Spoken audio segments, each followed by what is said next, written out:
中國殺入世，為敗而敗。那麼中華人民共和國中央人民政府今天勝利了。1949年，毛主席講完呢句話，唔單止意味住中國從此一黨專政，仲標誌住我哋同資本主義國家決裂啊！亦都因為咁，中國喺過去一直都入唔到世。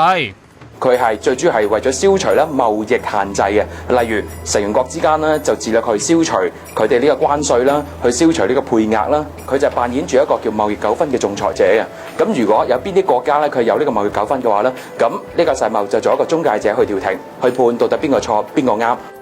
最終我哋用咗15年時間談判，01年先正式入到。大拿拿有成157個成員國，入到去梗係有數啦。嗱，根據翻咧中國政府嘅統計數字啊，由01年啦到2011年呢個10年入邊啦，咁中國啊呢一個出口咧係增加咗5倍啊，而佢嘅出口咧而家係佔緊全世界係第一出口國嚟嘅。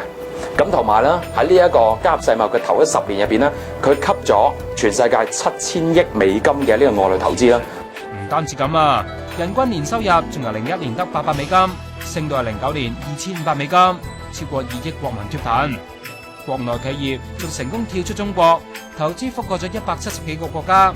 中國政府亦都因此改革咗商業同保護知識產權等等嘅法律，就連國企都落實現代化管理啊！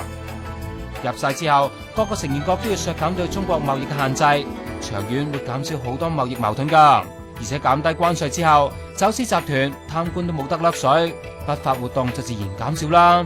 但凡事有利都有弊嘅。加入世貿令到我哋嘅國內企業咧，事實上你見到咧係面對好大嘅競爭嘅。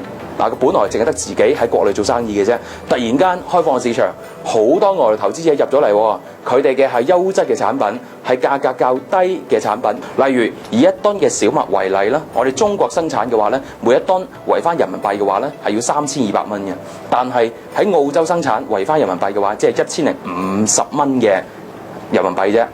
雖然我哋呢個世界工廠因為入世賺到大量外幣，但同時當人哋國家衰退咗啦，我哋都會因此而拖累噶。嗱，咁我哋特區又點呢？本地公司唔單止可以自由開拓內地市場，北上搲眼，服務性行業亦都多得自由行唔少。不過結構性失業問題浮現，我哋再唔加快轉型，就真係弊啦。